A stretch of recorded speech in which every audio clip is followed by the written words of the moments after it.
Boa tarde a todos. Bonjour à tous. Soyez les bienvenus à une organisation de l'Association culturelle portugaise de Strasbourg en grande collaboration avec le Consulat général du Portugal. Merci d'être là aujourd'hui. Si on a pensé à faire ce rencontre, cette conférence, c'est que la demande auprès du consulat et auprès de l'association, elle était énorme. Des Français qui voudraient des informations, des Portugais qui voudraient des informations, et donc on a pensé inviter l'avocat Dr. Santos Carvalho, qui vient à notre association depuis 25 ans, qui informe les gens depuis 25 ans et qui travaille avec nous. On a eu tout de suite la réponse positive de la banque BCP, qui sont là aujourd'hui avec le Sr. Vítor Martins. Ils nous ont tout de suite dit oui à cette invitation. Et aussi, bien sûr, le consulat général qui nous a appuyés depuis le début. D'ailleurs, l'idée, elle est un peu partie du consulat Portugal, parce que M. Henrique, il avait à la charge recevoir les gens qui avaient ces doutes-là. Donc, avec monsieur le consul, on a décidé de faire cette conférence et a tout mis en œuvre pour qu'elle se tienne à bien. On a aussi invité un avocat français qui malheureusement ne peut pas être là aujourd'hui avec nous, et aussi la CARSAT. La CARSAT, elle ne se déplace pas un samedi, et eux, ils nous ont dit qu'ils n'ont pas d'informations sur cette retraite au Portugal. Donc, si vous partez, si vous décidez de partir, c'est les papiers à faire, c'est les mêmes que si vous restez en France. Donc, ils n'ont pas une autre information à nous donner aujourd'hui. Même ceux, ils vont rester en contact avec l'association. Dès qu'il y a un changement, on pourra vous informer. D'ailleurs, on a préparé, c'est le consulat qui a préparé un petit listing. Si vous êtes intéressé à nous laisser vos coordonnées, on va faire passer, on mettra un listing à votre disposition. On aura l'opportunité, s'il y a des changements, de vous tenir informés. Pour ouvrir, on a une petite vidéo que j'espère qu'elle marche, qui vous présentera deux couples qui sont partis avec ce système de retraite dorée au Portugal. Et après, je vous présenterai plus les invités qui sont là avec nous aujourd'hui. Merci beaucoup. Voilà, c'était juste un petit aperçu de quelqu'un qui est parti au Portugal, des Français qui sont très heureux. D'abord, avant de commencer, est-ce qu'il y a des Français dans la salle? On va continuer à parler français. Non, mais c'est très bien. Et on est très heureux de vous avoir ici parce que je ne vous cache pas, l'objectif, c'était d'avoir aussi des Français qui s'intéressent à notre pays et à ses conditions de vie là-bas, parce que comme le couple le disait, c'est vrai que là-bas on a l'impression d'être tout le temps en vacances, c'est très bien. Je voulais juste vous présenter avant de passer la parole à monsieur le consul général. Donc ici, à ma gauche, on a monsieur Vítor Martins qui représente la banque BCP. On a monsieur José Santos Carvalho qui est avocat au Portugal, qui a un bureau à Covilhã et un autre à Lisbonne. On a monsieur Henrique Augusto qui représente ici, c'est lui qui va parler au nom du consulat général du Portugal pour les informations. Et bien sûr, on a monsieur le consul général qui est là avec nous, qui nous fait l'honneur d'être là dans cet après-midi d'information et cette conférence. Et d'ailleurs, je vous passe la parole. Bienvenue à tous. Bonjour, soyez bienvenus. Mon nom c'est Miguel Rita, je suis le consul général du Portugal ici à Strasbourg depuis septembre 2014. Avant tout, je voudrais remercier la présence de tous ceux qui sont venus aujourd'hui, intéressés de savoir précisément de quoi il s'agit, qu'on nous parle du statut de résident non habituel, le RNH, plus connu sous le nom, le très joli nom de retraite dorée. Comme Madame et comme Isabelle a déjà dit, Je laisserai les questions plus techniques pour mon attaché au consulat général du Portugal, M. Henrique Augusto, une personne qui accompagne ces sujets déjà depuis longtemps. Mais je souhaiterais néanmoins faire mention de quelques numéros, quelques chiffres concernant le travail qui a développé au consulat.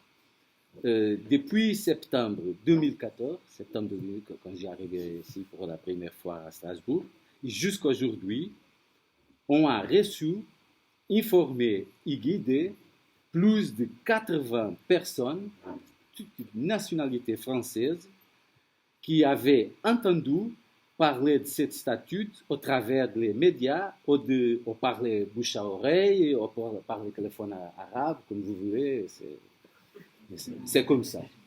Les chiffres à retenir, c'est que plus de 80 personnes ont déjà reçu depuis 2014 au consulat de Portugal.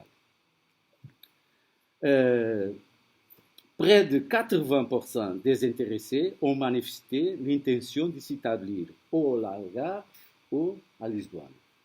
Il reste dans une des autres régions du Portugal. C'est la plupart pour l'Algarve et pour Lisbonne, il reste pour les autres régions du Portugal. Curieusement, de cet univers d'expatriés, et d'après ce que l'on sait, une vingtaine a déjà acquis leur maison au Portugal.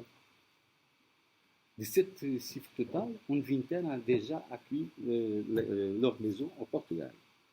Dites cela, il importe de reconnaître ce qui fait du Portugal une destination recherchée. Comme il est régulièrement fait mention dans la presse française, avec des titres comme Le Portugal Nouvelle Dorado, dans le DNA que j'ai ici, par exemple, les dernières nouvelles d'Alsace, le 21 de février, il dit quelque chose comme Le Portugal Nouvelle Eldorado. C'est la destination étrangère la plus prisée. En 2015, les pays lusophones ont accueilli entre 2 et 2,5 millions de Français, soit une augmentation de 14% par rapport à l'année précédente. Ça, c'est le DNA. Mais il y a des autres.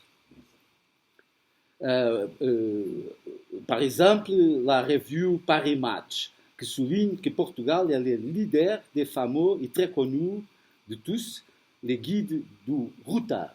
C'est quelque chose comme j'ai cet article ici.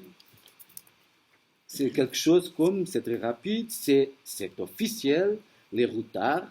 Portugal est passé en tête des ventes du guide pour la première fois, surclassant la Corse, leader historique de la collection depuis 20 ans. Ça, c'est des faits. Et je pouvais continuer, les Parisiens, avec un titre « Tous foutent du Portugal ». Selon les spécialistes du tourisme, les Français sont devenus fous du Portugal et leur destination privilégiée pour les vacances ou les week-ends prolongés. Bon. Nul doute que la bonne image dont bénéficient les Portugais en France est importante. C'est très important. La communauté portugaise ici a une très bonne image. C'est très important. Mais aussi la qualité de vie. Comme nous avons vu dans ces vidéos de la banque BCP, la qualité de vie, la gastronomie, la sécurité, les climats, les plages, les réseaux d'établissements de santé, la proximité par avion, pas d'ici de Strasbourg, mais parce que c'est un petit peu difficile d'aller au Portugal, mais la plupart de la France, en 2 heures et demie, quelqu'un est au Portugal. Et je pourrais continuer ainsi à énumérer sans fin d'autres qualificatifs que vous conférez sûrement dans votre choix. La réalité est que le statut de résident non habituel, le RNH, a pour objet d'inciter les étrangers à s'installer au Portugal. Un autre chiffre, depuis 2009, on demandé plus de 5600 personnes Auprès du service des finances du Portugal, c'est le statut de résident non habituel. 5600 personnes depuis 2009. Je suis certes d'avoir suscité votre intérêt pour écouter maintenant les explications que M. Augusto, qui est ici à mon côté, vous va donner. Merci. Merci.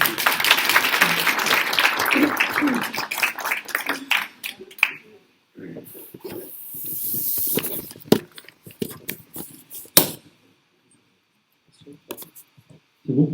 Voilà. Je prends le micro parce que j'ai une voix qui ne parle pas trop, j'ai pas trop envie de me mettre à crier. En tout cas, je vous remercie d'être présent. Je vous remercie de l'introduction de M. le Consul général. Et je vous confirme qu'effectivement, c'est une loi ancienne, enfin, un décret loi de 2009, donc une circulaire en 2012 est entrée en application en 2013, qui permet effectivement aux retraités non résidents au Portugal de s'installer, de bénéficier d'une exemption d'impôt pendant 10 ans. Au début, c'était une législation qui était un éventail plus large. Au début, c'était fait surtout pour attirer des professions à haute valeur ajoutée. Mais c'est vrai que c'est surtout les retraités qui en bénéficient, puisque la législation spécifie bien que pour bénéficier de ce statut, il ne va pas être résident au Portugal dans les dernières 5 années où on demande ce statut. Donc toute personne, quelle que soit la nationalité, peut demander ce statut et être exempt de paiement des pensions de retraite pendant 10 ans, du moment qui ne justifie pas d'avoir été au Portugal pendant les derniers 5 ans. Donc, comme je l'ai dit, c'était un éventail plus large, et c'est vrai que ça a pris une telle importance. Au début, personne n'y croyait. Et petit à petit, beaucoup se sont intéressés. Le bouche à oreille, comme disait M. le Consul général, fait que tout le monde commence maintenant à chercher, à s'installer. Il y a ceux qui sont allés directement au Portugal. Alors, je ne sais pas, aux amis français qui sont ici, quels sont ceux qui sont déjà allés au Portugal, par exemple. Il y en a beaucoup déjà. Et quels sont ceux qui ne sont jamais allés au Portugal? Voilà. En grande majorité, disons, ceux qui ont fait le choix connaissent déjà le pays, donc sont réconfortés dans ce choix. Ceux qui ne le connaissent pas, c'est assez courageux de leur part, parce que c'est jamais évident de faire la démarche de s'expatrier. Beaucoup de Français le faisaient avant, c'était le Maroc, le pays privilégié, c'était la Thaïlande, maintenant c'est le Portugal. Pourquoi? C'est assez simple comme raisonnement. C'est un pays européen, c'est les règlements communautaires qui s'appliquent, ce n'est pas les conventions franco-marocaines ou franco-thaïlandaises, c'est les règlements communautaires, c'est la même monnaie, ça aide aussi, et c'est les mêmes origines judéo-chrétiennes, dans le contexte actuel, ça aide aussi, pour certains, il faut le reconnaître. Et puis c'est un pays qui est à 2h30 d'avion de Strasbourg, si on a la chance d'avoir un vol direct sur Lisbonne, on a le Porto, mais c'est pas loin. En voiture, c'est en 2 étapes, si on le fait bien. Il y a ceux qui sont plus courageux qui font en 1 étape. Mais c'est vrai que Lisbonne est plus loin de Strasbourg que Varsovie.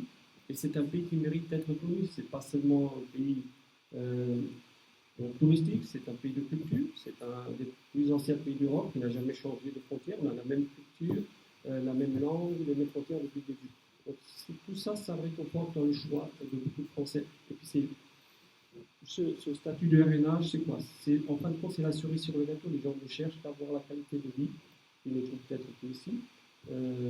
Et puis, ils ont un gain aussi économique, puisque une petite pension ici, au Portugal, on a tout de suite un gain de 30% au minimum.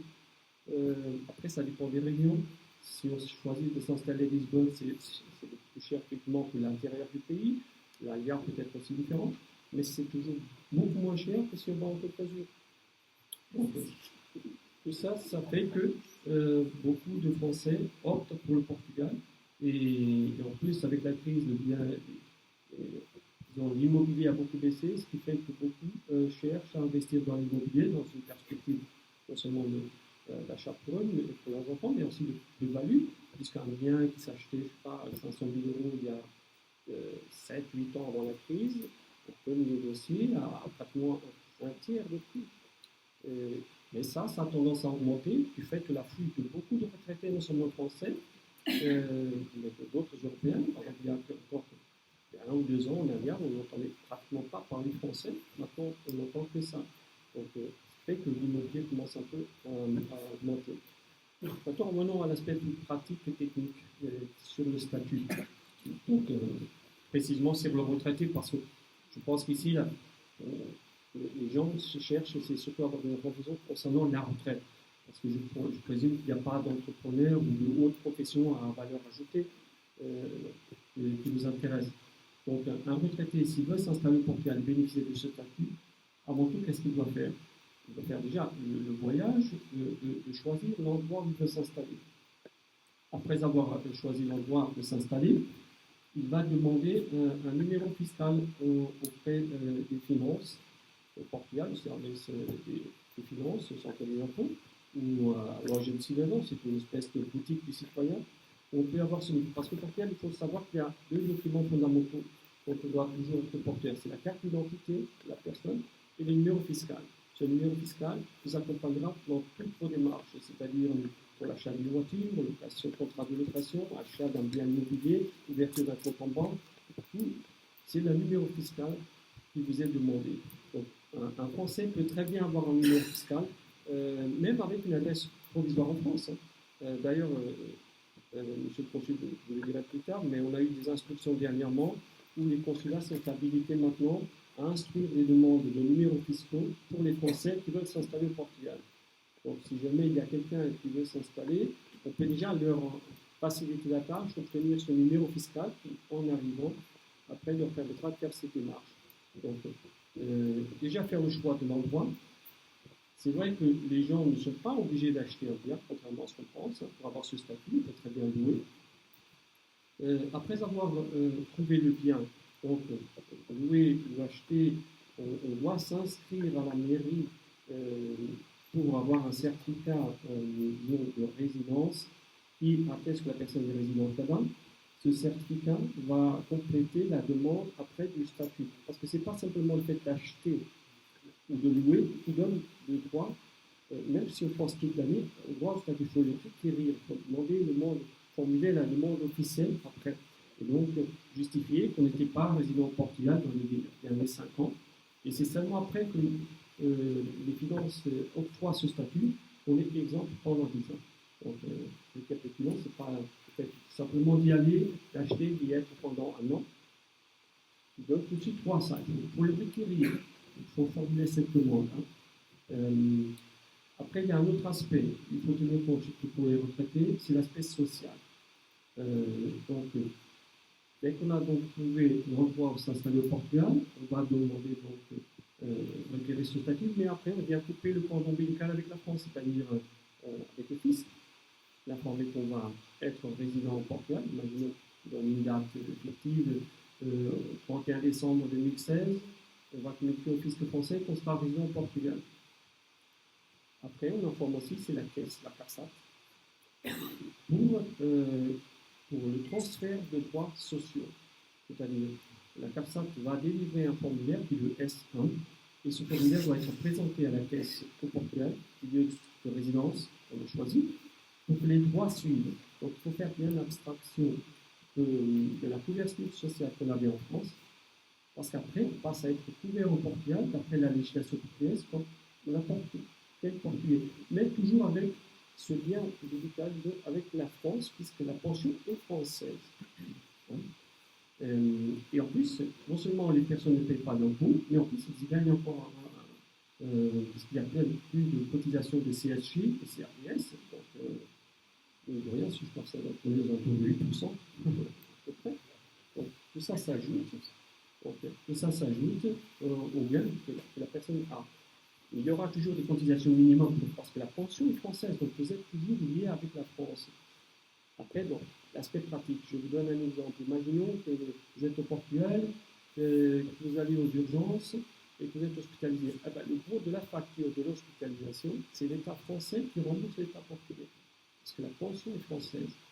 Donc, on arrive au Portugal, on s'inscrit, on présente le S1 au centre de sécurité sociale de la zone où on s'est installé. On choisit un médecin, parce qu'il faut un médecin référent aussi.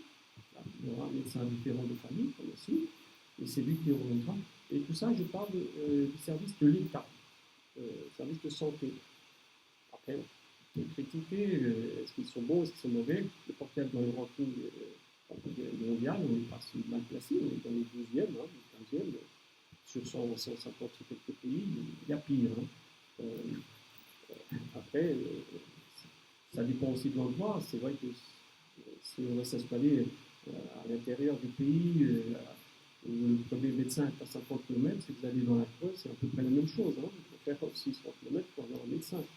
Bon. Après, c'est vrai que le choix est fondamental. La personne qui s'installe, au moins, elle a ce choix de pouvoir choisir l'endroit où elle va s'installer. Donc, avoir ce médecin référent,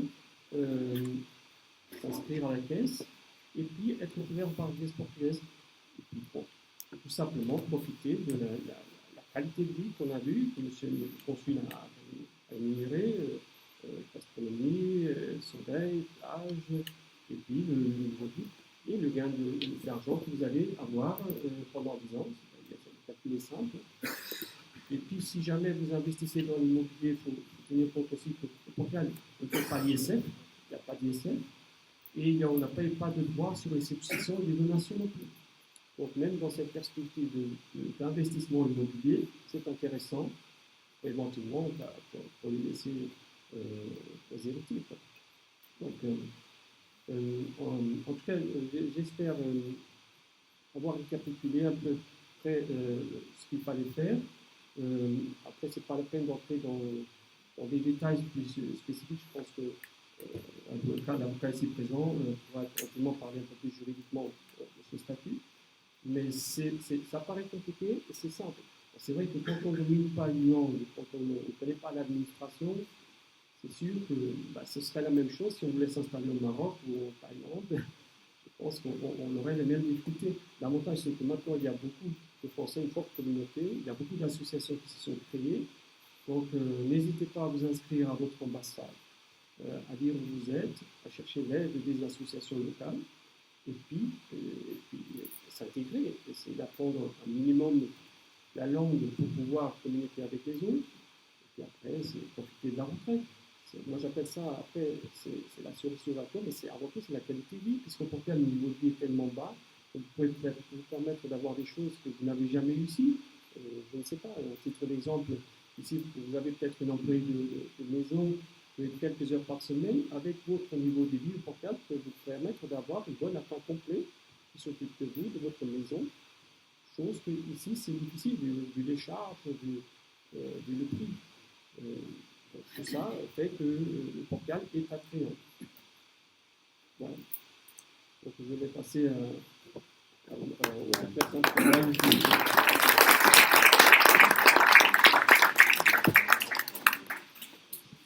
Bonjour à tous. Mon problème principal, c'est parler français. J'ai étudié un peu de français il y a beaucoup d'années, 40 années avant au lycée, mais j'aimais habiter en France. Je viens de temps en temps, je parle un jour, 2 jours. Ils ont été, il y a beaucoup de Français au Portugal. Parfois, je parle avec eux. Alors, je vais parler un peu de français et avec quelques mots portugais.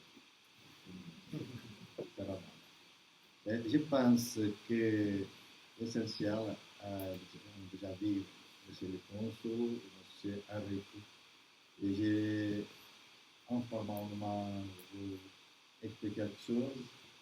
C'est après, si vous avez savoir d'autres choses que vous pouvez me demander, je ferai le plus possible pour vous informer. Au Portugal, vous avez, pour moi, c'est pas loin d'ici, comme vous avez dit, 2h30 d'avion, je pense qu'il y a des avions directs de Basel jusqu'à Toulouse, jusqu'à Algarve, de Palembang, au Porto, je ne sais pas si Lisbonne aussi. Et on peut voyager avec, c'est peut réserver avec le temps 50 € aller-retour. Alors, vous avez, d'abord, vous avez des avantages fiscaux, que vous déjà savez. 10 ans pour les retraités, Saint-Paé, donc c'est là qui s'appelle au Portugal IRS.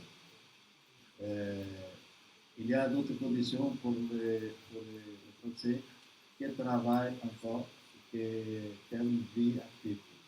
Il y a une réduction dans les IRS, dans l'impôt, il paye à peu près 20% pour les personnes plus jeunes. Mais aujourd'hui, je pense que nous sommes ici seulement pour parler des personnes retraitées.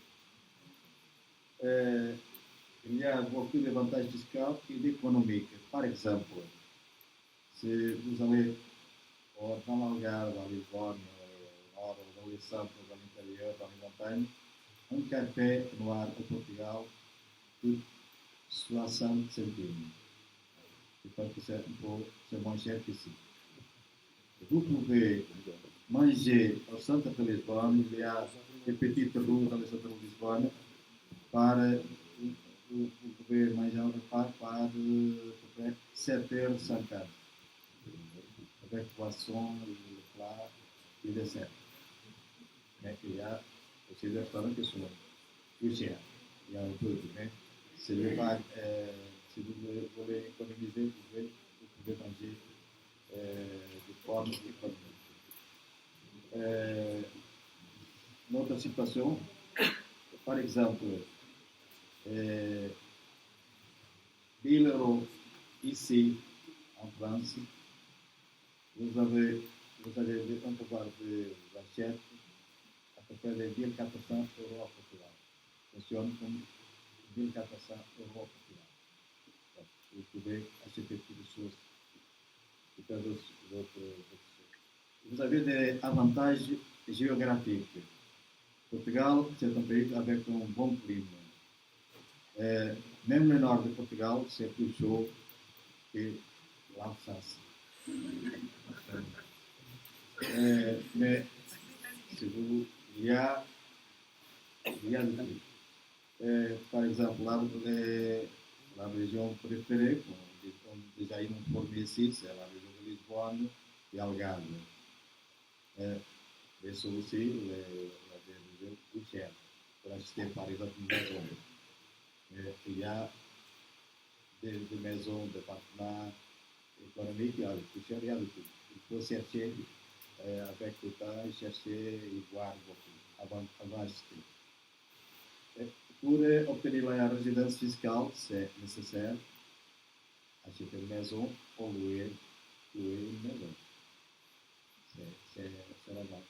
Si vous allez au Portugal, vous installez dans un hôtel,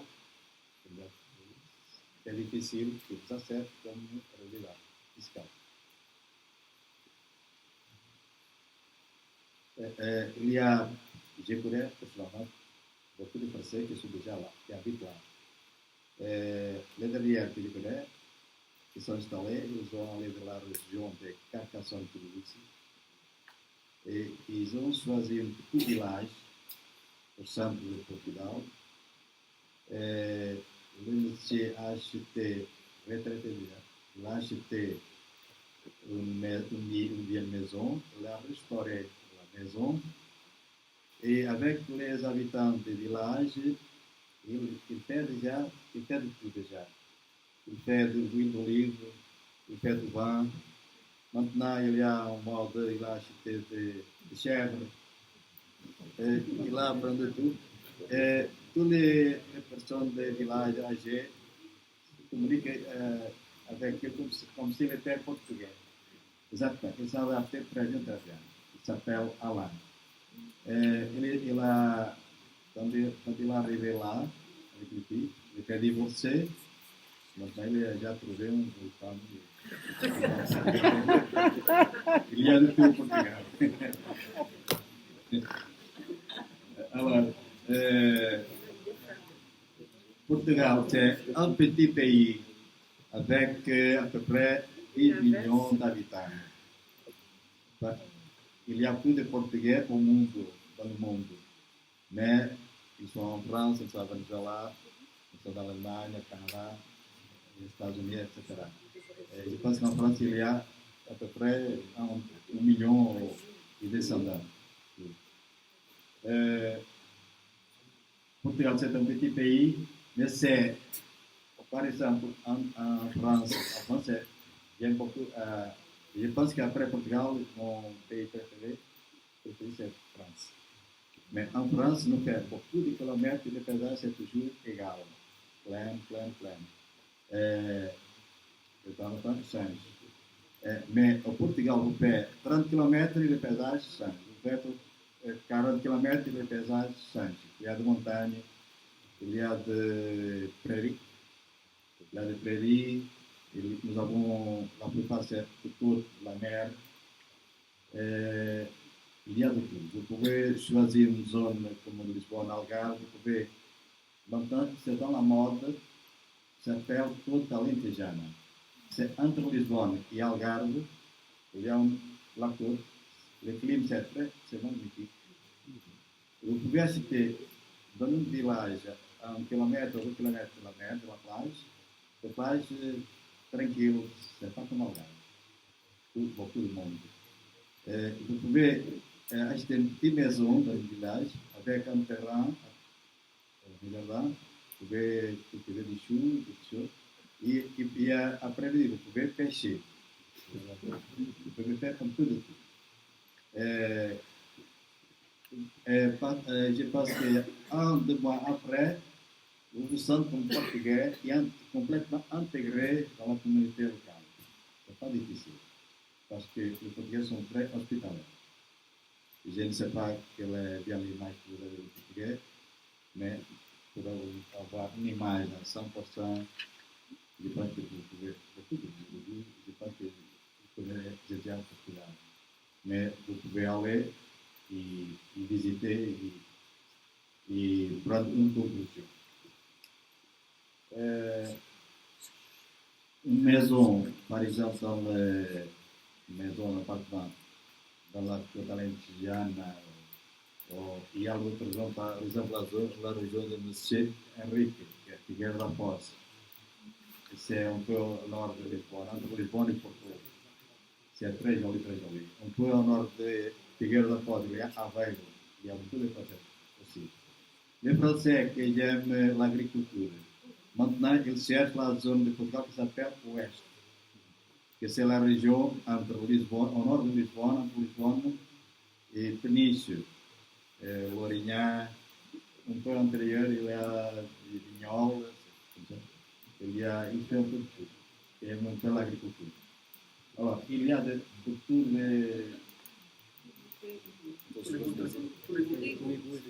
les goûts de décorer, il y a de tout. Il y a tout de décorer. Vous avez les avantages de... C'est très facile votre intégration.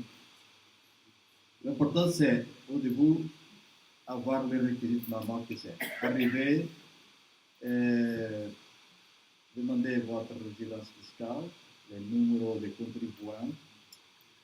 Après commence le procès. Un an avant, il était nécessaire à peu près 3 mois. Maintenant, à Lisbonne,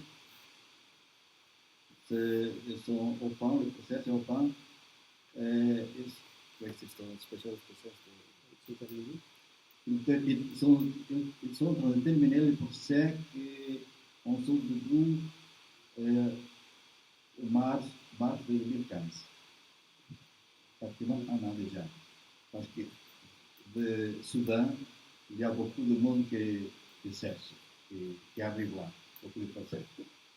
Il y a d'autres pays, mais le pays qui est plus représenté, c'est la France.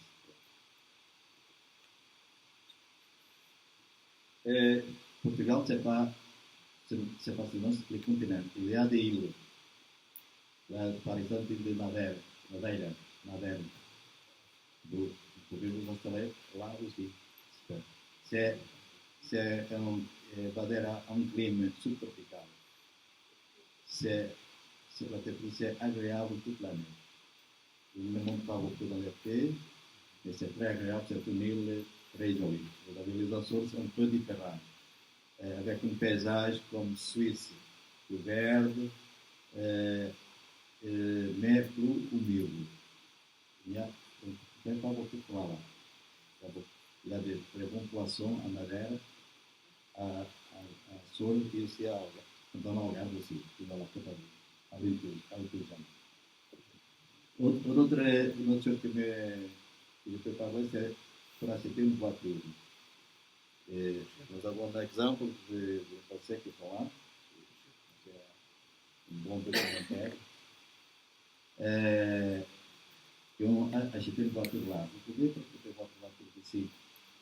Et c'est facile de légaliser. Après que vous avez les numéros de contribuants, 15 jours après, vous avez la voiture immatriculée au Portugal. Et je pense que c'est moins cher pour vous. Une voiture ici, avec un an, 2 ans, 4 mois, et légaliser, c'est facile. Après que vous avez la résidence fiscale portugaise. C'est pas difficile, d'accord pour la loi, il faut nécessaire à une condition que c'est pour avoir la résidence fiscale portugaise, c'est obligatoire que dans les dernières 5 ans, vous n'étiez pas là comme résident. Et c'est nécessaire de passer 183 ans, 8 jours par an, mais ce n'est pas obligatoire que les jours soient consécutifs. Vous pouvez alterner. C'est difficile aussi de contrôler les jours pour l'identité officielle. Si vous voulez la voiture avec l'accord de Schengen, c'est facile. Mais je pense que ça ne se va pas passer parce qu'une fois que vous êtes là, chaque fois, pour les Français que je connais, que vous appelez, que c'est pas là, et d'abord, au début, il venait beaucoup de fois en France, et maintenant, il vient une fois par an. Passer 15 jours. Chaque fois, il reste là. Parce qu'il s'adapte, vous adaptez chaque fois plus, et après, vous vous sentez intégré. Vous pouvez inviter vos amis, vous pouvez faire une vie dans les deux pays, en Portugal, en France. Il y a beaucoup d'avantages. Il faut dire.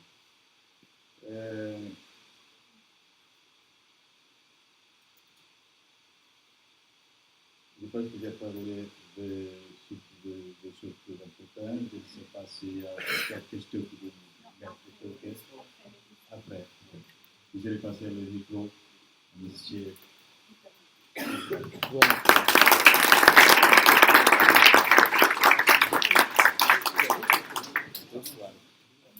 Bonjour à toutes, bonjour à tous. Ne vous attendez pas à que je vous parle que de banque, parce que même pour nous c'est un peu lourd. Donc, je vais vous parler de beaucoup d'autres choses avant de vous parler de banque. Mais je vais vous parler de banque surtout dans les démarches que vous pouvez et vous devez faire. C'est surtout ça que je vais vous en parler.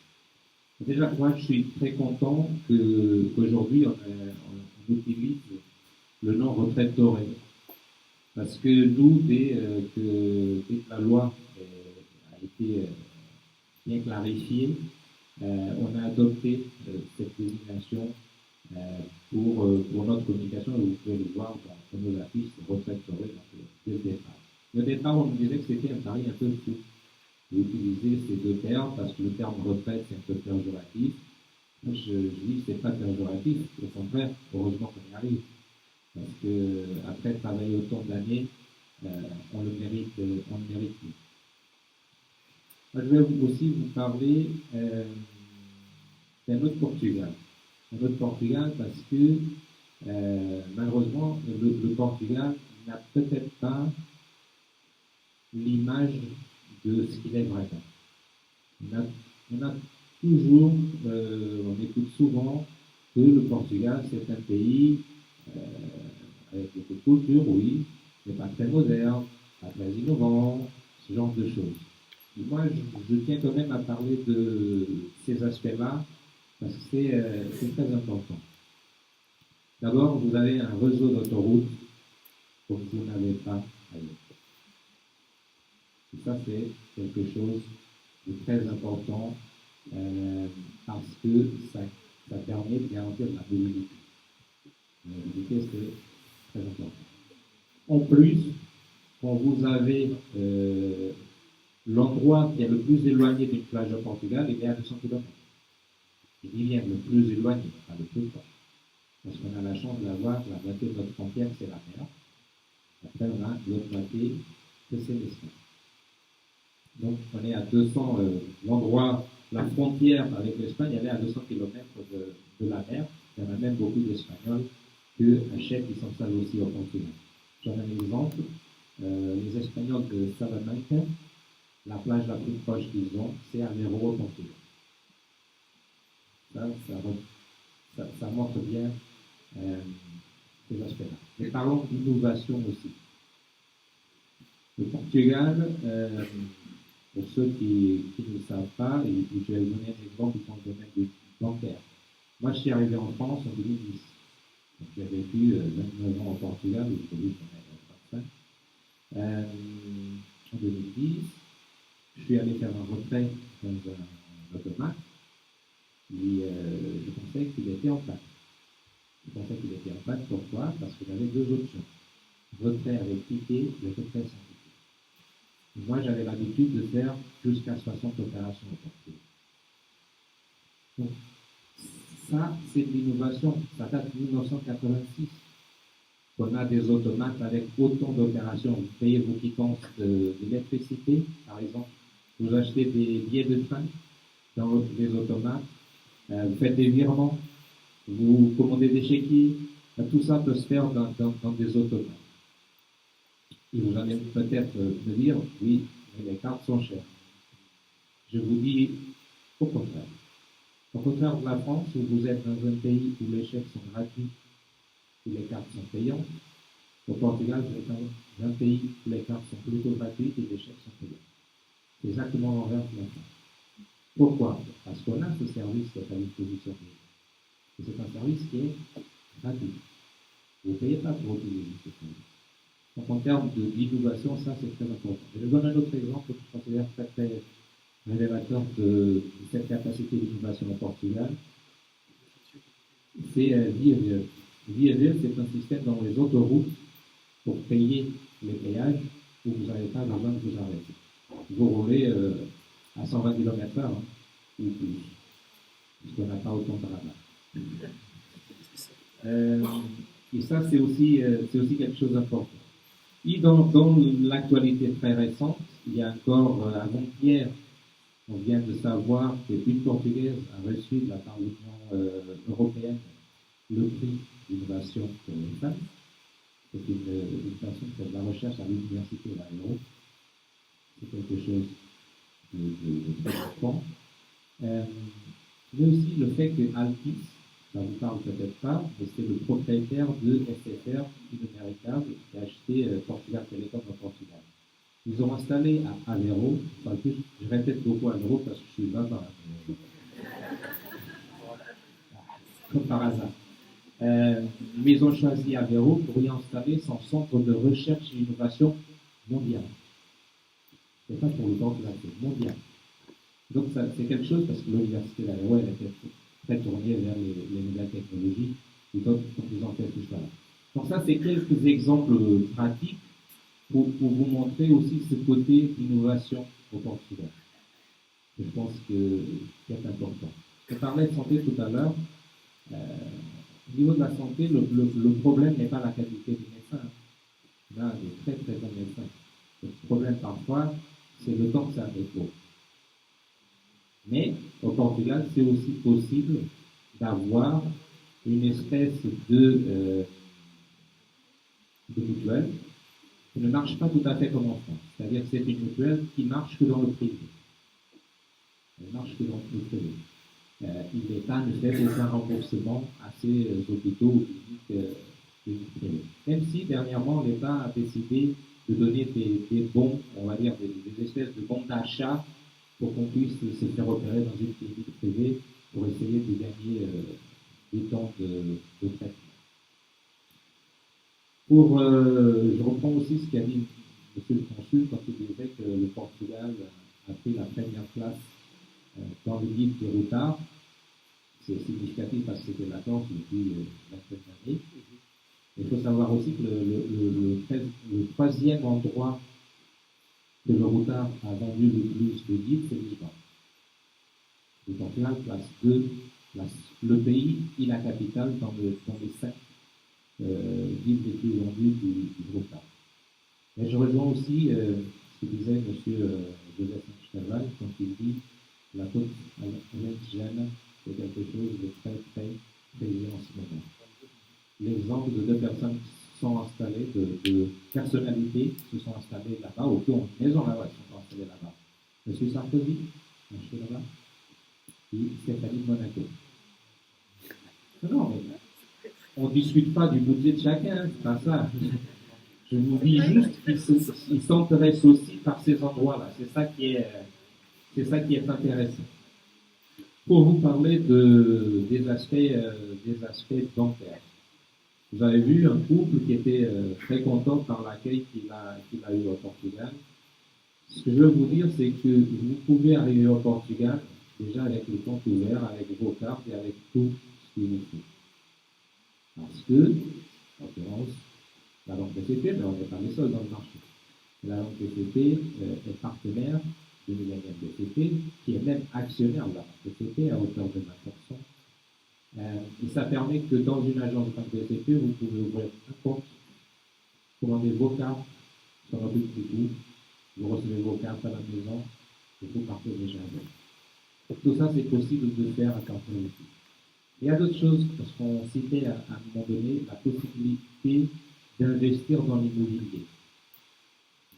Si vous voulez acheter là et faire un financement, vous n'avez pas besoin de co-financer au Portugal. Il faut savoir qu'il y a une grosse différence entre le marché du financement immobilier au Portugal et le marché du financement immobilier en France. En France, on est sur du taux fixe, on est sur des cautions, surtout. Ce n'est pas un marché très hypothécaire. Au Portugal, vous êtes sur du taux variable, c'est un marché hypothécaire. Donc aujourd'hui, nous en l'occurrence, on est en mesure de financer en France vos achats au Portugal, comme si vous étiez en train d'acheter en France. Le même taux fixe, le même barème, la même garantie. Ça, c'est possible aussi.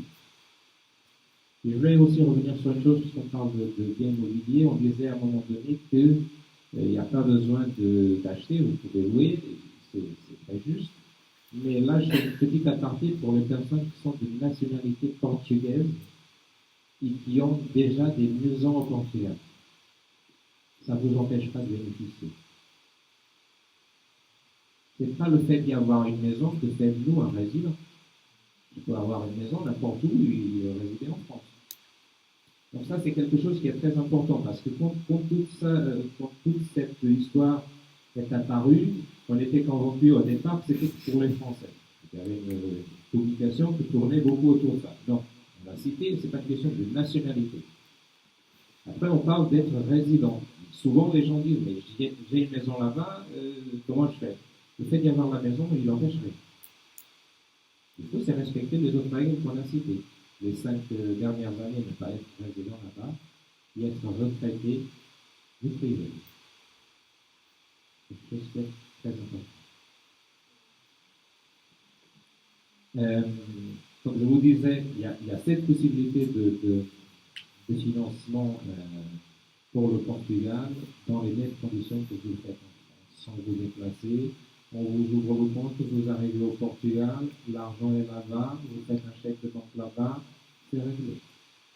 Même que ce soit avec hypothèque. Parce que souvent, les organismes de caution ne souhaitent pas garantir quelqu'un qui n'est pas propriétaire en France, par exemple. Et donc là, ça nous pose un problème, on n'a pas un organisme prêt à nous suivre, mais on peut faire l'hypothèque au Portugal comme les banques portugaises le font, précisément à cause de ce partenariat. Après, vous pouvez aussi, là je parle surtout pour les personnes de nationalité française, vous pouvez aussi vous dire, oui, mais c'est qui la banque BCP? parce qu'on ne nous connaît pas. Hein. On en est conscient, on a que 63 agences en France et beaucoup de gens ne nous connaissent pas trop. Ensuite, vous entendez parler des banques portugaises un peu partout. Les gens, ils ont peur des banques portugaises, toutes ces histoires-là. La banque BCP, c'est une banque française, donc son capital. C'est-à-dire que 80% de son capital appartient au groupe Caisse d'Épargne Banque Populaire. Donc si ça vous rassure, vous êtes rassuré. Donc c'est 80% groupe Banque Populaire Caisse d'Épargne, 20% Millennium BCP au Portugal. D'où le partenariat. Mais je disais, elle est française dans son capital, qui répond aux législations françaises, mais elle est portugaise dans son âme. Ça, c'est quelque chose de très important. On a l'habitude de dire qu'on est une banque activitaire. On n'est pas une banque communautaire, on n'est pas une banque fermée aux personnes qui ne sont pas de nationalité portugaise. On est une banque ouverte à tous ceux qui ont le Portugal dans le cœur, soit nés là-bas ou ici. On est ouvert à tous ceux qui développent un lien avec le Portugal de business, tous ceux qui souhaitent s'installer là-bas, on est prêt à les accompagner. Et on est aussi affinitaire par rapport à la recommandation. Je veux dire par là, c'est qu'on a beaucoup de clients français qui sont clients chez nous parce qu'ils ont été recommandés par un broker et des gens qui l'ont chez nous. Et pour vous, la différence, c'est que dans une grosse banque française, vous êtes un numéro. Dans une petite banque française avec une banque portugaise, vous êtes monsieur et madame. Ça, c'est aussi quelque chose de très important aujourd'hui. Je veux pas que ça ressemble à de la publicité, je ne vais pas vous parler de produit, mais je voulais quand même vous donner la vision de l'institution. Oui, nous sommes. Ça, c'est quelque chose de très, très important. Je vais aussi revenir sur quelques aspects d'avantages au Portugal au niveau fiscal. Si vous achetez, vous avez l'équivalent de la taxe foncière. Il n'y a pas de taxe d'habitation. Ça, c'est quelque chose à retenir. Les frais lors d'un achat, ils tournent autour de 500 euros, 600, 700 euros, ça dépend de l'endroit où vous allez le faire. Plus l'impôt sur la transmission. Donc ça, c'est aussi d'autres, on l'a évoqué aussi, il n'y a pas droit, il n'y a pas d'impôt sur la succession, il n'y a pas de ISF. Ce qui est important, c'est de savoir que pour vous, c'est fondamental d'avoir votre centre d'intérêt économique au Portugal. Qu'est-ce que je veux dire par là? Il y a un certain nombre de mesures à prendre pour ne pas être soumis à des doutes de la part du fisc français ou portugais. Donc, il faut que ce soit clair que votre centre d'intérêt économique est là-bas. Si vous avez une maison ici, on constate que ce n'est pas très clair, la plupart de votre patrimoine il est ici, vous êtes là-bas, ça peut amener à des doutes de la part des impôts français. Les impôts portugais ne vous posent pas trop de questions parce que, précisément, ils ont mis en place cette mesure pour attirer les gens. Mais il y a des dispositifs, des décisions que vous pouvez prendre pour que votre maison appartienne, par exemple, à une SCI, où vous êtes quand même les propriétaires. Et c'est à vous directement. Donc, il y a un certain nombre d'astuces, on va dire, que vous pouvez mettre en place pour contourner cette question du centre économique. Juste pour terminer, la retraite moyenne en France est estimée à 1 500 euros. Ici, au Portugal, c'est 505 euros. Vous voyez bien que même si on n'avait pas d'avantage fiscal, avec tout le reste qui a été dit, les poissons du jour sur les parents, la possibilité de la mer, la nourriture, tout ça, c'était déjà suffisant pour s'installer là-bas. Je disais que M. Henry, le reste, cela serait sur le bateau. Merci.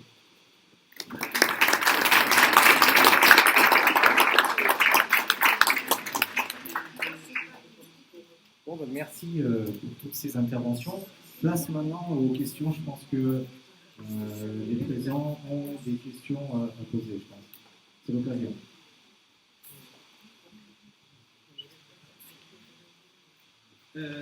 Como j'habite en France depuis 46 ans, quelques appartements au Portugal, je peux vous payer l'IMI, je peux vous payer l'IRS,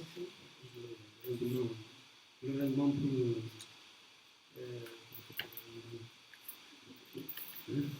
Dites en portugais. hein?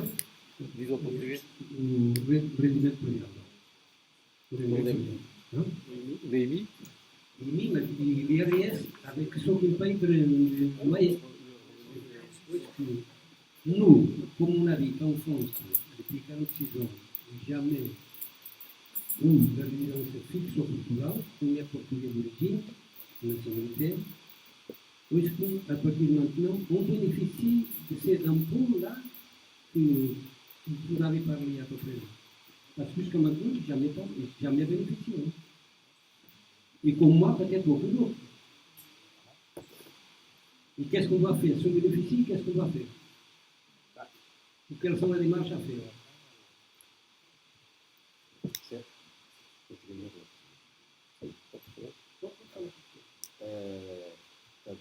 Estas vantagens que são para os imigrantes portugueses, desde que comprove que aos 25 anos não tiveram residência fiscal em Portugal. Portanto, agora, cada caso.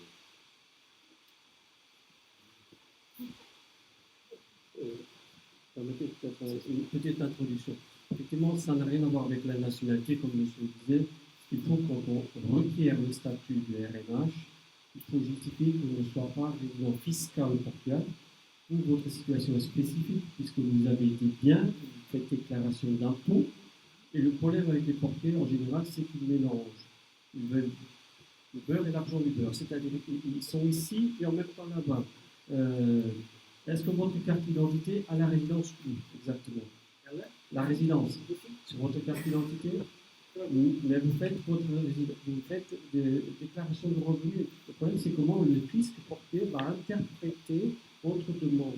Ce n'est pas parce que vous êtes résident à l'étranger et que vous allez acquérir. Le fisc peut très bien l'interpréter du fait que vous avez peut-être. Il faudrait que déjà que vous faire la demande officielle auprès du fisc et voir quelle est son interprétation, éventuellement contester, parce que votre situation est très spécifique. Moi, j'ai le cas, par exemple, de certains Portugais, pour une question de facilité, pendant les vacances, font leur carte d'identité là-bas, avec leur résidence là-bas, pour une question de facilité, de gain de temps. Et c'est une erreur, parce qu'ils ne sont pas résidents là-bas. Même s'ils ont une maison, c'est comme disait monsieur, on peut avoir, si on a les moyens, d'avoir une maison en Espagne, au Portugal ou en Allemagne. Ce qu'il faut, c'est ne pas avoir la résidence fiscale. Et le fait d'avoir une résidence au Portugal, avec en plus cette résidence enregistrée sur la carte d'identité, c'est-à-dire aux finances, pour eux, pour les impôts, la personne est résidente là-bas, même si elle ne fait pas de déclaration. C'est ça une question d'interprétation. Quand un Français qui s'installe et qui demande ce statut, il doit justifier, c'est pas simplement le fait d'avoir acheté la maison, il doit justifier qu'il n'était pas résident là-bas, qu'il était résident en France, qu'il paye ses impôts ici, qu'il ne les payait pas là-bas. Votre situation est particulière. D'une part, vous faites une déclaration ici, et vous faites une déclaration là-bas à cause de vos revenus immobiliers. Doutor Leal, Redamu, município de marca não residente em Portugal, e tenho que pagar depois do taxa de serviço. Município de marca não residente, e fazem pagar a taxa de serviço. Oui, mais c'est...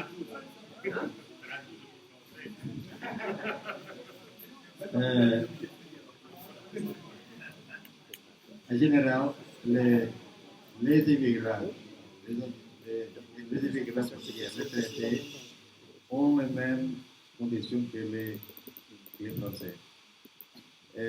Mais chaque immigrant portugais a quelque chose de différent de l'autre.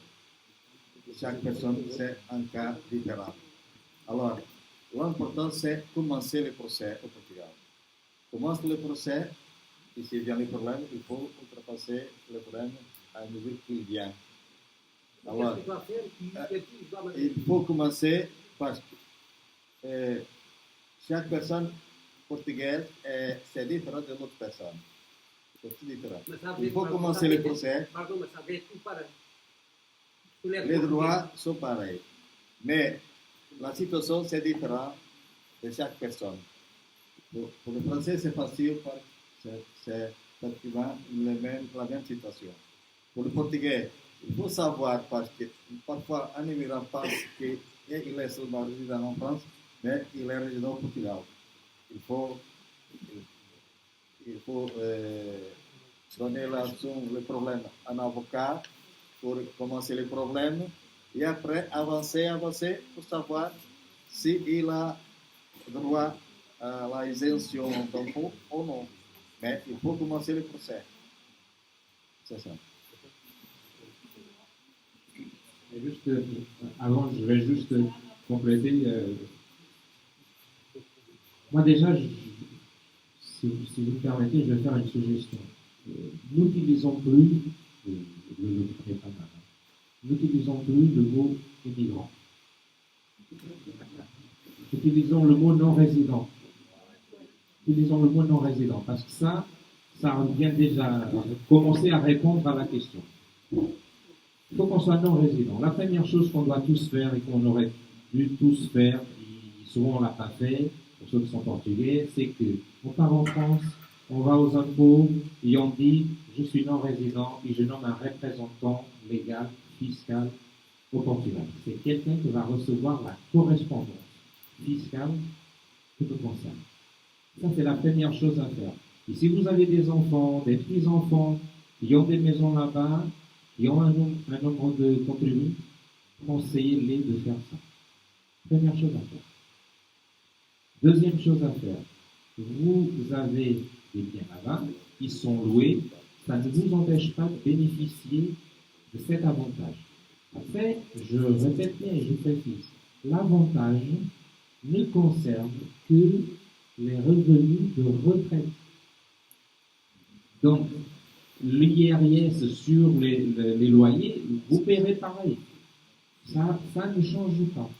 Les autres avantages, tous les autres avantages qu'on a cités, l'exemption d'impôt de succession, tout ça, c'est applicable aux résidents, aux non-résidents, qu'ils soient français, portugais, il n'y a pas d'autres conditions à respecter.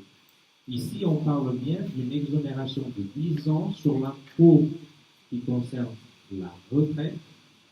Il faut faire les démarches qu'on avait évoquées. Mais vous pouvez très bien être propriétaire là-bas. Après, il y a une autre chose. Aujourd'hui, on ne sait pas très bien combien de personnes habitent en Europe. Pourquoi? Parce que pas mal d'entre nous ont deux cartes d'identité, une portugaise et une française. On compte double. On compte double. Il y en a une carte d'identité portugaise pour une question de cœur, après on a une carte d'identité française parce qu'on est en France, on veut être égal à tout le monde. Il n'y a pas besoin de ça. Aujourd'hui, nous sommes tous européens. Nous sommes tous européens. Il n'y a pas besoin d'autre chose. Je ne sais pas si ça répond à votre question. Après, je comprends l'histoire des poubelles, la taxe sur la télé, tout ça. Ça, c'est prélevé par des entreprises publico-privées, on va dire. Là, vous n'y pouvez rien, moi j'y peux rien, et on paye tous pareil. Il y a encore une question. Je connais un cas, la famille est portugaise, même si elle a la nationalité française, son mari est français, ils ont un appartement au Portugal, s'ils décident d'y aller au Portugal, ils pourront bénéficier de ces biens qu'on a là, au fondement de la retraite. C'est que sur la retraite. Le bien là-bas, ils vont continuer à être taxés, qu'ils soient résidents ou pas résidents. Après, il y a aussi un conseil que je veux vous donner. Souvent, on a des placements au Portugal. On a des placements et on touche des entrées au Portugal. Il n'y en a pas trop l'habitude de les déclarer en France. C'est une erreur. Parce qu'au Portugal, quand on a un placement on est prélevé de 28% pour les intérêts, on dit, bon, j'ai payé au Portugal, j'ai rien à déclarer en France parce que j'ai déjà payé mon impôt. C'est faux. On doit le déclarer en France. On va avoir un crédit d'impôt. Parce que s'il a été placé en France, l'imposition, elle serait inférieure. Et donc, on se trompe dans ce sens. Ce n'est pas le fait d'avoir des biens ou des placements là-bas, ici, que doit nous empêcher de déclarer ce qu'on doit déclarer. Après, chacun fait ce qu'il veut. Je ne suis pas de la police. Mais c'est important de faire ça. Oui, que maintenant, vous n'êtes jamais renseigné à ce sujet-là. Je suis en train de renseigner tout le monde. Vous voyez, depuis 46 ans jusqu'à maintenant, personne n'avait renseigné à ce point-là.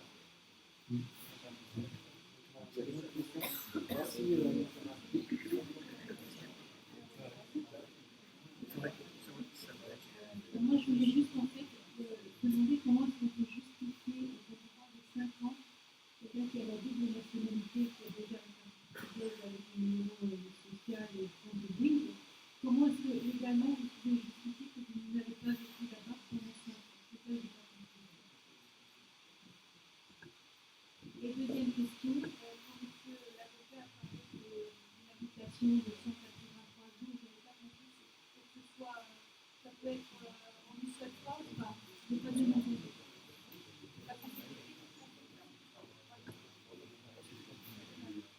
Je vais essayer de répondre. Alors, ce n'est pas une question de binationalité, non, comme disait monsieur, c'est ouvert à tout résident à l'étranger qui justifie donc qu'il n'était pas résident fiscal au Portugal. C'est simple, hein, quand on va faire la demande de ce statut, le fisc va constater qu'il n'était pas résident là-bas, va faire des enquêtes. C'est pour ça que ça met un peu de temps. Ce n'est pas un statut qu'on donne du jour au lendemain. Le fisc va vérifier si la personne n'a pas déclaré ses impôts. Indépendamment d'avoir une maison, d'avoir un numéro fiscal, le fisc, après la personne justifie qu'elle était résidente en France, qu'elle payait ses impôts ici. Donc, c'est pas, comme je dis, c'est pas simplement le fait de trouver un logement que ça vient automatiquement. Il faut faire la preuve de ça. Et concernant la durée, on parlait de 183 parce que c'est la durée minimum pour être considéré fiscalement résident dans un pays. Ça peut être en continu, 183 jours, mais ça peut être intercalé au long de l'année. On ne va pas vous enfermer, hein. Vous êtes libre de sortir, de rentrer. Après, la libre circulation des personnes et comment on va contrôler tout ça. Après, c'est à vous de faire la preuve du contraire si jamais le fisc.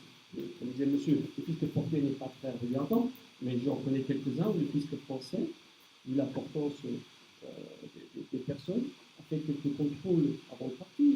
Donc, quelques contrôles fiscaux. Après, si jamais le fisc français veut contrôler, c'est à vous de faire la preuve. Moi, je conseille toujours, si jamais vous allez au restaurant, pas demander la facture avec votre numéro fiscal, ce sera une preuve. Si vous voyagez en avion, gardez les preuves de l'avion. Si vous achetez un bien, mettez-y le numéro fiscal. Donc tout ça, c'est des preuves que vous avez intérêt à avoir. Parce que, en général, quand le fisc se met à contrôler, c'est toujours la personne qui peut faire la preuve du contraire. Et le fisc, ce qu'il veut, c'est trouver le moyen de me faire payer des impôts. Où on sera moins regardant, puisque si on vous octroie ce statut, au moins pendant 10 ans, vous n'êtes pas embêté. Vous ferez votre déclaration au Portugal, parce qu'il y a un imprimé spécial, tout ça, hein, des résidents non habituels, peut-être avec l'aide de quelqu'un qui sache vous aider à déclarer, vous allez le faire par Internet ou en papier, mais vous ne paierez pas d'impôt sur ces revenus de pension de retraite. Si vous avez d'autres revenus à déclarer, là oui, vous paierez des impôts. Si vous avez une profession à haute valeur ajoutée, par exemple, je donne l'exemple d'un médecin ou d'un ingénieur français qui s'installe au Portugal et qui crée son activité, et qui fait ça, il ne paiera qu'à 20% maximum d'impôts. Même ça, ça m'intéresserait personnellement. Moi, je suis bien imposable. C'est ça. Donc, il faut faire, d'une part, la preuve qu'on n'était pas résident au Portugal dans les 5 ans, et je reviens à monsieur. La plupart des Portugais ont ce souci, c'est que parfois ils font la bêtise de faire des cartes d'identité avec leur adresse au Portugal et ayant une maison en plus. Ben c'est simple, le fisc peut très bien les considérer résidents là-bas. Après, c'est une question d'interprétation. Il faudra peut-être avoir recours à un conseiller juridique pour vous aider. Dans votre cas d'espèce, vous pouvez très bien requérir ce statut et voir quelle est l'interprétation que le fisc va donner à votre situation particulière. Tous ne sont pas dans votre situation d'avoir beaucoup d'immeubles. Bien. La plupart ont l'erreur, c'est d'avoir une maison et la résidence fiscale. Là-bas. Enfin, c'est ça que je dis. Il faut toujours faire, quand on fait une carte d'identité, il faut dire qu'on réside à l'étranger, et de préférence de faire par le biais du consulat, au moins c'est sûr que c'est bien fait. Parce que quand vous faites porter à la carte d'identité, en général, les organismes vous demandent une adresse. Il faut une question de facilité, c'est l'adresse du cousin, du grand-père, et c'est comme ça qu'après, c'est mal interprété. Voilà. J'espère avoir répondu. Je veux seulement vous dire une chose, c'est que dans les personnes qui acceptent ce régime de non-résident habituel au Portugal, et ils ne restent pas prisonniers au Portugal. Moi, je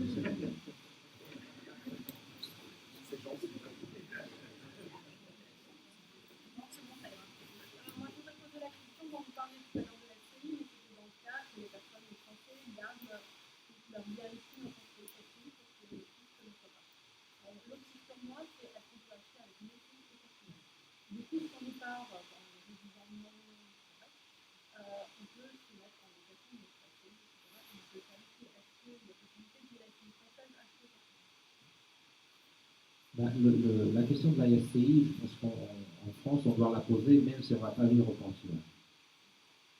Ça, c'est un conseil que je donne à tous, parce que c'est une façon de réduire l'impôt sur la succession. Il faut faire une SCI, intégrer les enfants déjà, pour moins payer de l'impôt sur la succession. Donc ça, c'est un bon conseil pour tout le monde. Moi, à ce stade, je ne peux pas vous dire si une SCI française peut investir au Portugal. Parce que ça, il faut que le statut, éventuellement, puisse le prévoir. Au Portugal, en tout cas, il n'y a pas cette figure juridique. Ça n'existe pas au Portugal, cette figure juridique. Vous pouvez avoir une entreprise qui fait que ça, hein, qui achète des biens et tout ça. Mais le statut, les mêmes avantages. Voilà. Vous dites qu'on est européen, donc ça va arriver au Portugal. Donc dans 10 ans, quand les Français auront fini de payer les impôts et qu'ils vont faire la succession, là, il y aura. Et vous vendez là maintenant, ça fait plus la peine. Je vais vous répondre avec deux choses. D'abord, il faut qu'on comprenne pourquoi les raisons d'exonération. D'où est-ce que ça vient? Il y a un accord qui vise à empêcher la double tributation, on va dire, le double paiement d'impôts entre la France et le Portugal. Cet accord date de 61. Dans cet accord, c'est prévu, pour la question de la retraite, c'est la base de la conversation, que l'État qui a le droit de prélever l'impôt, c'est celui où réside la personne. C'est-à-dire, vous êtes retraité français, mais vous résidez au Portugal. Vous êtes portugais, vous touchez une retraite française, et vous résidez au Portugal. C'est le Portugal qui a le droit de prélever de l'impôt. Et ce que l'État portugais est venu dire là récemment, c'est que pendant 10 ans, on ne le fait pas. Ça, c'est pour la question de l'impôt. Sur les droits de succession, aujourd'hui, il n'y a aucune vision parce que vous voyez que cette loi aujourd'hui, elle ne plaît pas énormément aux Français, hein, au gouvernement français. Hein, et pourtant, elle existe quand même. Mais pas la taxe d'habitation. Voilà. Mais il faut tenir compte d'une chose, hein, c'est que l'évolution fiscale, elle ne se fait pas parce qu'on va attirer plus de Français ou moins de Français. L'évolution fiscale, elle se vérifie dans tous les pays de l'Union européenne. Et il y a une énorme vitesse. Après, ce qu'il faut savoir, c'est que les lois, elles n'ont pas un effet sur le passé. Donc ça, c'est le plus important parce qu'on parle des 10 ans. Mais tenez compte d'une chose, hein, quand on parle de centre d'entrée économique que j'ai évoqué tout à l'heure, ça c'est très important. C'est à partir de là qu'on va voir comment se passe la succession. Hein. Parce que dans la succession, oui, au Portugal, il n'y a pas de droit de succession, mais il y a des biens en France. Et là, ce n'est pas la législation portugaise, ça s'applique. Il faut savoir ça. D'où l'entrée aussi, même en partant, de faire des essais. Parce que ça permet de mieux gérer la partie immobilière. Après, je vous donne un exemple. Hein. S'il y a quelqu'un qui est soumis à l'ISF, je vous souhaite à tous, cela doit compris, c'est signe que les choses vont bien.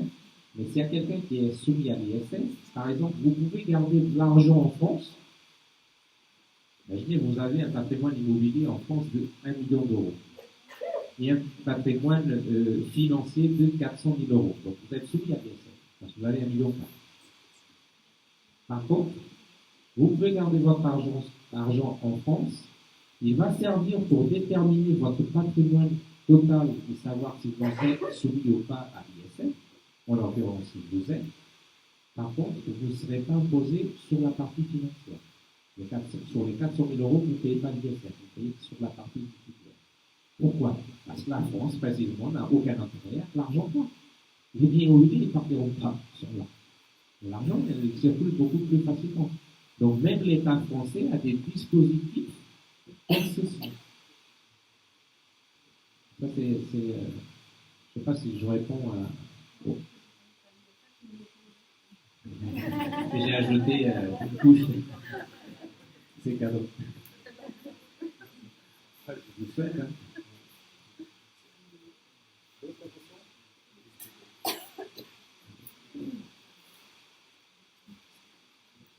Vous avez dit que la phrase était juste pour les têtes privées. C'est une question.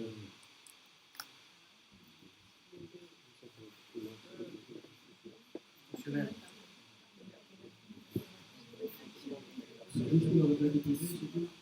À la base, quand l'État portugais a lancé ça, c'était pour tout le monde, sauf que la France a contourné la chose. C'est-à-dire j'ai souvent été fonctionnaire par l'Europe. Mais si le Conseil de l'Europe ne retient pas la source des impôts, le Portugal ne le fera pas.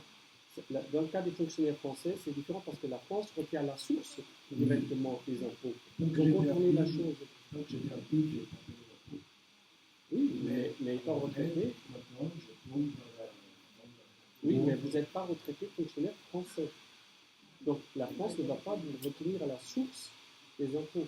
Et logiquement, je ne vois pas pourquoi est-ce que le Portugal le ferait, puisque vous êtes dans la situation, si le Conseil de l'Europe ne vous retient pas des impôts, la France ne le fera pas non plus, si vous êtes plus là. Là, vous déclarez une pension, automatiquement vous êtes obligé de payer des impôts puisque vous déclarez un revenu. Mais à la base, c'était pour tout le monde. Hein. Le Portugal n'a pas fait de discrimination de fonctionnaires ou non, mais c'est la Convention qui prévoit ça. Et effectivement, les Français en ont profité pour s'accrocher à ça, en quelque sorte.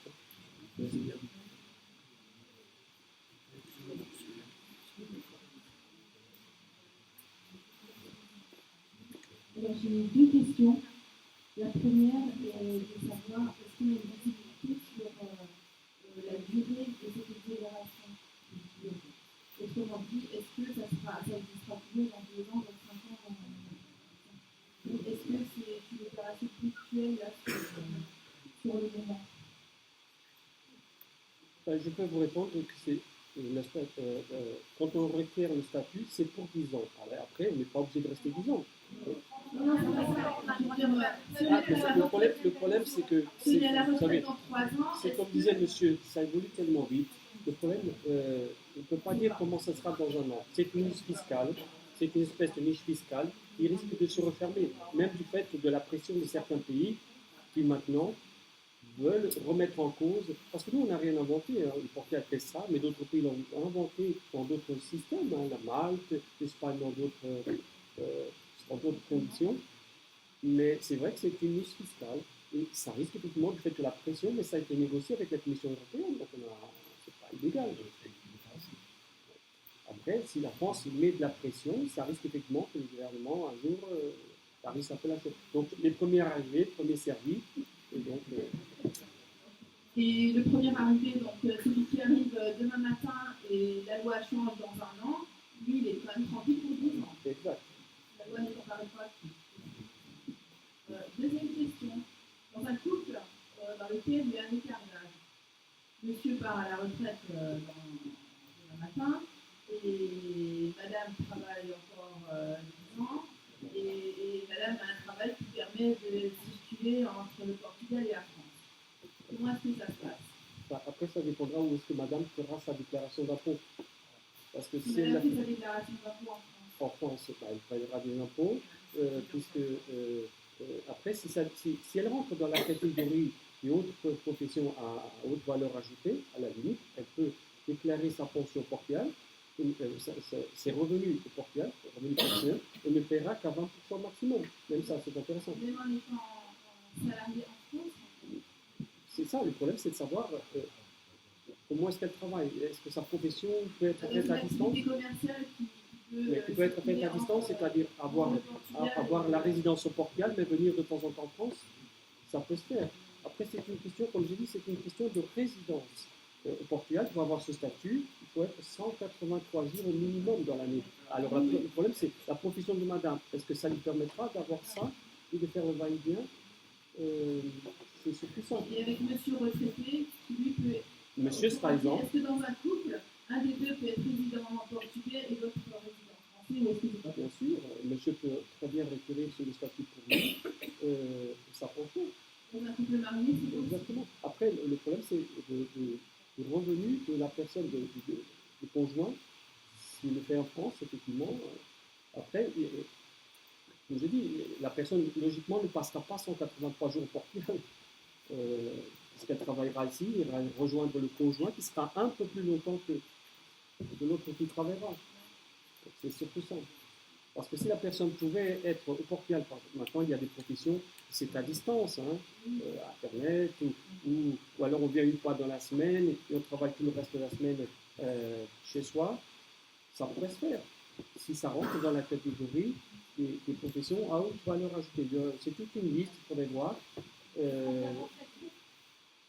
Cette liste, elle existe dans un feuillet qu'on pourra vous laisser à la fin, mais c'est consultable sur Internet, d'ailleurs, c'est le fisc lui-même.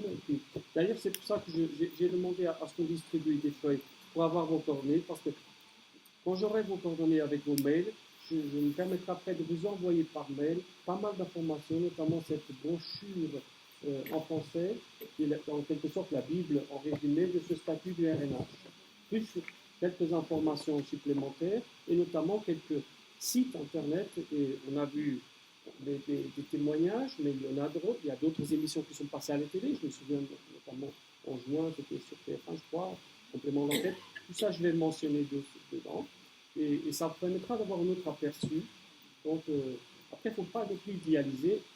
Pourquoi c'est pas le paradis, hein, mais c'est presque. C'est pas le paradis. Mais il y a pire comme prison aussi, c'est ce que je dis toujours. Après, c'est un choix. Vous avez le choix. Contrairement à d'autres qui ont émigré et qui n'ont pas eu le choix, vous avez le choix de votre installation. Personne ne vous oblige à vous expatrier. Donc, c'est votre choix. Et en plus, vous choisissez la région, l'endroit. Tout le monde n'a pas cet avantage. Encore un retour.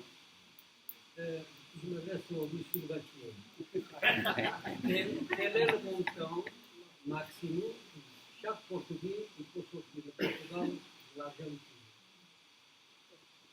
sans donner la vie à la vente de Portugal? La différence entre... Non, il y a un montant. Quelle est la différence entre le Portugal et la France? Moi, je ne parle pas de français, je parle le portugais qui a vécu au Portugal. Quel est le montant qui peut sortir du pays sans avoir donné la vie avant que Portugal, l'Argentine, la Portugal avec lui? Je vais vous dire ce que vous voulez. Une valise entière. Une valise entière. Il y a ça. Il n'y a pas de loi. Il n'y a pas de loi comme en France sur les paiements qui peuvent être faits en liquide. C'est ça qu'oblige les banques en France à contrôler les montants des retraites. C'est que vous ne pouvez pas payer au-dessus d'un montant en liquide. Et comme vous ne pouvez pas, les banques travaillent pour l'État pour contrôler les montants des retraites. Au Portugal, ça n'existe pas, ces montants en liquide. Mais les banques ont quand même une obligation par rapport aussi au contrôle fiscal, par rapport au contrôle du blanchiment d'argent, par rapport à un certain nombre de choses. Les banques, elles ont aussi des obligations. Et donc, elles vont peut-être vous demander, à partir d'un certain montant, que je ne sais pas vous préciser si c'est 5 000 ou 7 500 euros, en tout cas c'est plus élevé qu'en France. À partir de là, on vous demande. De la même façon, si vous faites un dépôt, on va vous le demander. Mais c'est pareil, hein, vous déclarez ce que vous voulez. On n'est pas là pour dire il faut que vous dites que l'origine elle est une telle ou que vous allez l'utiliser pour telle chose. C'est vous, c'est votre responsabilité. Encore une petite question et je termine. À propos de retraite, je connais un couple de retraités qui sont de retraite, sont partis au Portugal, qui faisaient payer sa retraite ici. Est-ce que c'est le cas? La retraite de France? Oui, travailler ici, faisaient payer la retraite ici, parce qu'il paraît que faisaient payer au Portugal, il avait un couple comme une question dans sa pension. Vous pouvez la faire verser où vous voulez. Hein? Vous pouvez la faire verser en France ou au Portugal. Je vous dis la réalité, c'est que vous pouvez la verser en France ou au Portugal. Non, la faire payer. Lui, la fait payer ici, et ici, il est transféré. Oui, c'est possible. Mais vous pouvez la faire verser directement là. Simplement concernant la retraite, c'est pas tellement le simple fait de transférer la retraite. C'est aussi, quand on transfère une retraite, on doit transférer des droits. Parce que si la caisse de retraite française vous envoie la retraite au Portugal, on part du principe que vous êtes résident là-bas, et donc les droits doivent suivre, et vice-versa. C'est-à-dire... Parce que, le problème, c'est que beaucoup de personnes, et notamment les portiers, ont cette tendance, c'est essayer de bénéficier du beurre et de l'argent du beurre, c'est-à-dire être d'un côté de l'autre, entre deux chaises. Parce que moi, je pars du principe qu'il n'y a qu'une seule résidence fiscale, il n'y a qu'un seul endroit. Après, il faut informer les autorités des changements. Beaucoup de Portugais vivent en France, perçoivent deux pensions parce qu'ils ont cotisé dans deux pays. Hein. La législation européenne est fermée, finalement. C'est même connu qu'ils ont cotisé dans 3-4 pays en Europe et qui perçoivent 3-4 pensions différentes. Ce n'est pas ça le souci. Après, il faut qu'avoir une seule résidence, logiquement, étant en France, percevant des pensions au Portugal, en Espagne ou en Hollande, ces pensions devraient être déclarées en France. Sauf que la plupart ne le font pas. Au Portugal, on a ce qu'on appelle la retenue à la source, quels que soient les revenus, que ce soit des pensions ou des salaires. Donc après, c'est à la personne à faire la preuve que cette pension a déjà été imposée au Portugal pour ne pas être nouvellement imposée en France. Faire jouer la convention, et dans la pratique, c'est pas évident. C'est pas évident. D'après moi, c'est le meilleur système. Comme ça, on est sûr ce qu'on a, et puis après, éventuellement. Mais si le font avec les employeurs, ils vont forcément le faire avec la part. Ça paraît normal. Donc, dans ce cas-là. Logiquement. Dans ce cas-là, quand on va faire cette demande. Non, mais la CRAV percevra si la retenue à la source vient être introduite, la CARSAT va percevoir sûrement, les impôts vont percevoir par le biais de la CARSAT des impôts, mais après, quand la personne n'est plus là, ils n'ont plus le droit de le faire, puisqu'ils sont dans d'autres pays. Comme je dis, dans le cas de maintenant, un retraité français qui s'installe ne paiera plus d'impôts, puisqu'il ne déclarera plus sa pension en France, et en plus, il y gagnera, puisqu'il ne paiera plus la CSG et la CRDS, donc c'est un peu plus. Hein. Et j'avais complètement oublié par rapport à la sécurité sociale aussi, c'est que comme la personne est toujours liée à la France, elle pourra toujours, les règlements communautaires ont évolué, elle pourra toujours venir se faire soigner en France. Hein. Même ça, c'est intéressant par rapport aux autres pays, franco-bilatérales, profession bilatérale, franco-marocaine et autres. C'est ça qui attire aussi le Portugal, parce qu'on peut très bien être, je sais pas, peut-être le système de santé ou l'hôpital où c'est installé n'est pas correct, la personne a toujours le choix de venir se faire soigner en France. Et je crois qu'il faut avoir une carte européenne. La carte européenne fonctionne que pour le tourisme, c'est-à-dire vous pouvez très bien aller au Portugal, elle fonctionnera. Mais tant que vous n'aurez pas ce statut de résident, si vous avez le statut de résident, vous êtes affilié à la caisse portugaise comme n'importe quel Portugais. Après, la carte européenne fonctionnera pour aller, je sais pas, en vacances en Espagne ou si vous allez en Allemagne. En France, non, puisque vous aurez toujours la carte vitale qui fonctionnera. Elle sera toujours active. Hein. Donc, vous êtes toujours lié par la pension avec la France.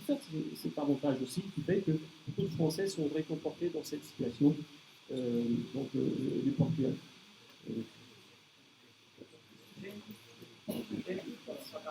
Une question concernant le NIF. Le NIF permet d'obtenir le statut de résident. C'est pas le NIF. Pas le NIF. Non, mais le NIF, c'est un document à la base qui est obligatoire pour tout. Après, c'est parce que, comme je dis, quand on veut soit louer, soit acheter, on doit avoir un numéro fiscal. Le Portugal peut paraître assez folklorique, assez arriéré pour certains trucs, mais on est très évolué par rapport à d'autres, et notamment le numéro fiscal, tout est lié, c'est-à-dire les finances, la sécurité sociale. Donc, ce numéro fiscal, on peut l'obtenir en allant au Portugal dans une ville, dans une maison directement populaire, et puis le demander. On l'a instantanément. Oui.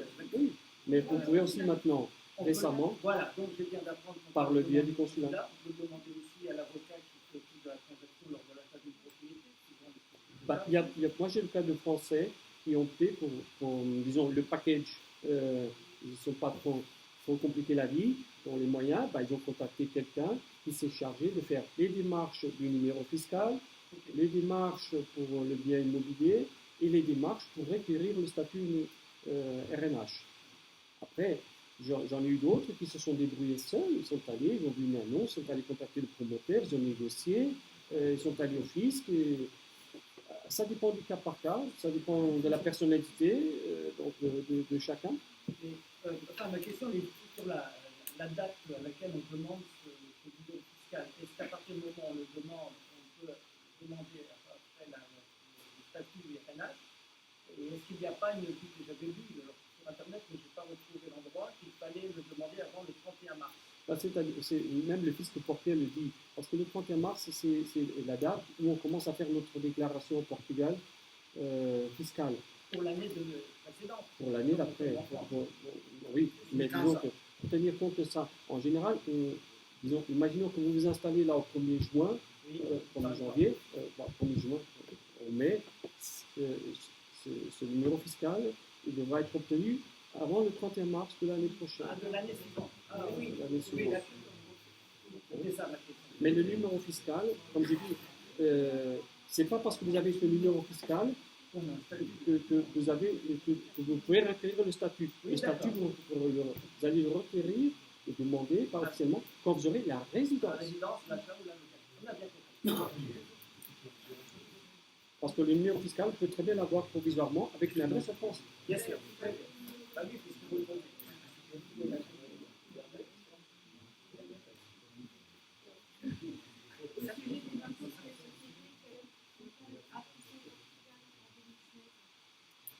je crois qu'elle était de 23, je crois que cette année, ça parlait de passer à 21, je crois que ça doit être 21 actuellement, et peut-être éventuellement à 17% l'année prochaine.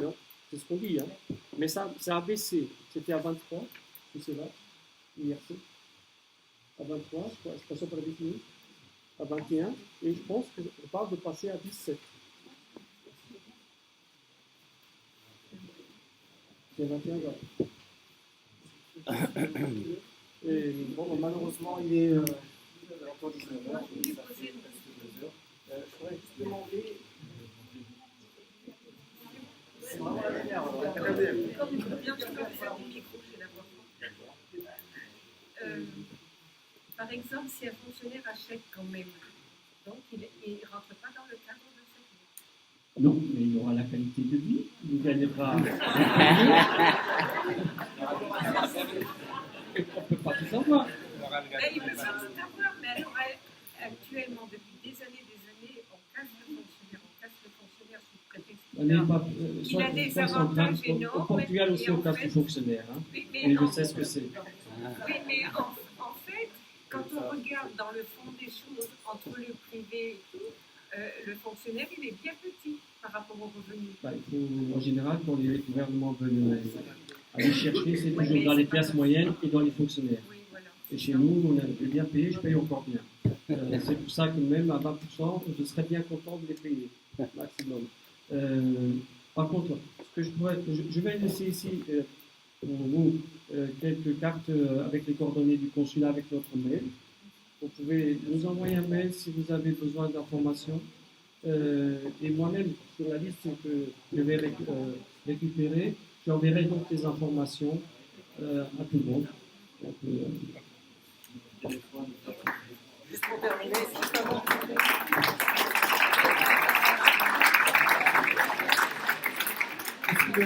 juste en conclusion, si vous aviez 2 conseils à donner à un couple français ou portugais qui souhaite s'installer, quelles sont vraiment les 2 règles avec les deux? C'est juste pour conclure. Avant de passer la parole à mes collègues, moi, ce que je conseille aux personnes, c'est de bien choisir. En général, moi j'ai eu des cas de personnes qui, là, je veux acheter un bien tranquille à l'intérieur du pays, dans un petit village. Je dis, d'accord, mais après ce sera la maison du villégiature de vos petits-enfants.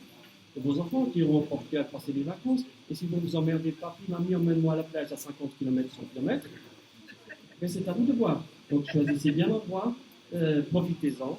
Et surtout, bon, toujours c'est la cerise sur le gâteau.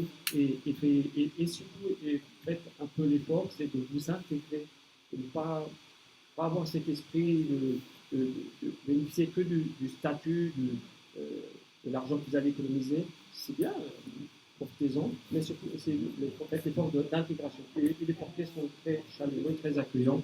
Et la plupart des Français qui sont allés là-bas, s'ils sont ici dans cette perspective, c'est qu'ils connaissent déjà le Portugal.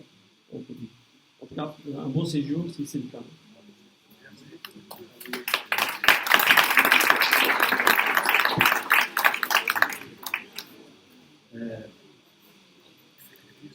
C'est très important au Portugal pour faire le procès, pour acheter, pour louer, vous doit toujours vous informer, bien informer avant, et faire tout bien accompagné. Ne faire pas rien seul. Dans la même logique, je dirais que les notaires au Portugal ne fonctionnent pas comme les notaires en France. Ils ne reçoivent pas de fonds. Donc, ce qui est dit ici, c'est très très important. Faites-vous accompagner pour l'achat, parce que ça ne marche pas de la même façon.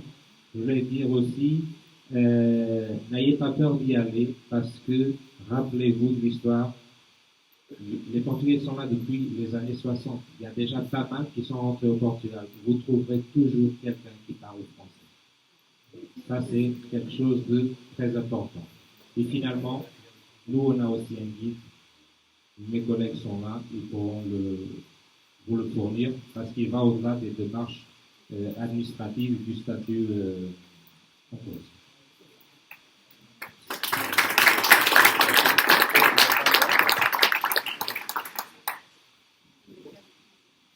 Si vous avez besoin, je laisse carte.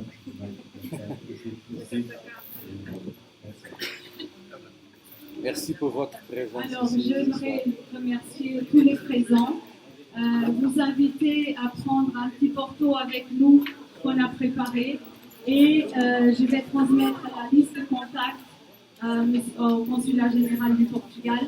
Et merci à tous d'être venus à cette première réunion